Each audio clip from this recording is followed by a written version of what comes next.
The electric vehicle (EV) market in China is a battleground of innovation, competition, and surprises.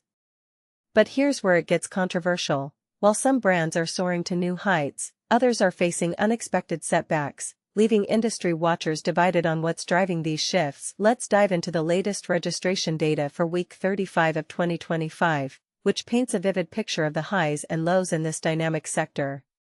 In the final week of August, China's EV sales largely trended upward, though not without exceptions.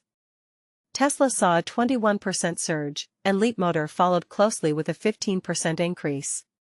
However, Onvo experienced a 10% decline, and BYD dipped by 1.7% compared to the previous week. And this is the part most people miss: these fluctuations aren't just numbers, they reflect broader trends in consumer behavior, supply chain dynamics, and strategic decisions by automakers. NIO Group registered 8,200 units, marking an 8.3% rise from the prior week. But the real story lies in the details.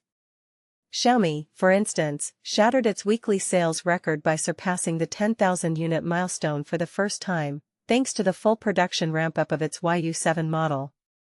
Meanwhile, NIO's Firefly EV hit an unprecedented 1,500 units, a 70% jump from the previous week.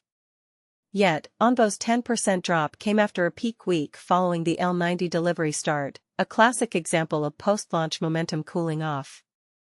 Leapmotor, however, stole the spotlight with an all-time high in registrations, boasting a staggering 99% year-over-year increase.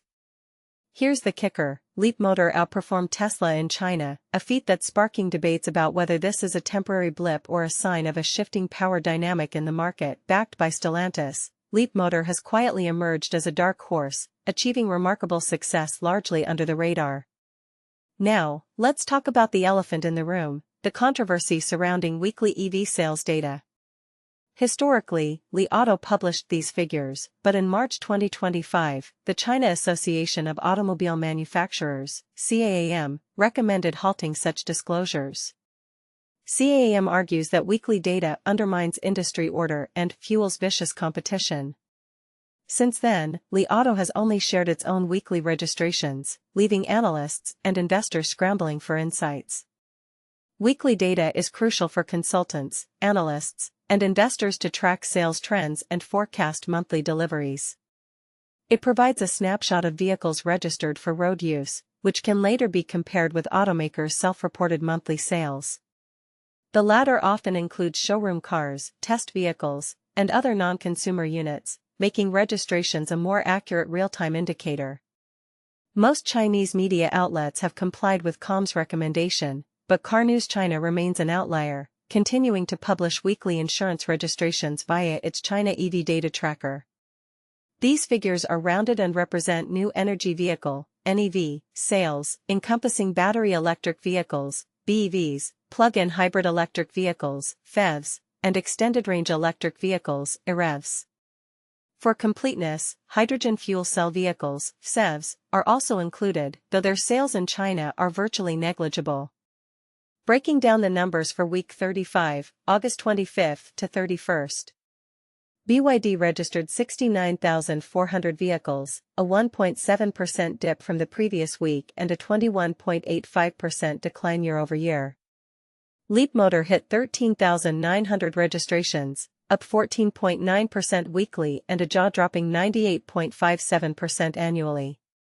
In August, it delivered a record 57,066 vehicles, an 88.3% year-over-year surge. Tesla registered 12,500 vehicles, up 21.4% weekly but down 13.19% year-over-year.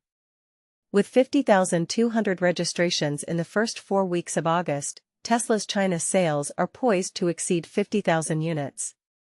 Xiaomi registered 11,900 vehicles, a 45.1% weekly jump and a 310.34% annual increase. Its SU7 sedan and YU7 SUV accounted for 6,330 and 5,540 units, respectively, with August deliveries estimated around 35,000.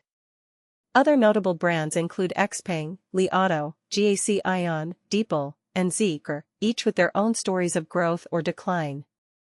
For instance, Xpeng delivered 37,709 units in China, a 170% year-over-year increase, while Zeekr faced a 26.09% annual drop. Here's a thought-provoking question. As CAAM pushes to suppress weekly data, are we losing transparency in an industry that thrives on competition and innovation? Or is this a necessary step to prevent market distortions? ***, share your thoughts in the comments. We'd love to hear your take on this divisive issue. For more insights, check out our previous weekly registration reports and subscribe to our newsletter for the most important EV news delivered straight to your inbox. No spam, just the facts you need to stay ahead in this fast-paced industry.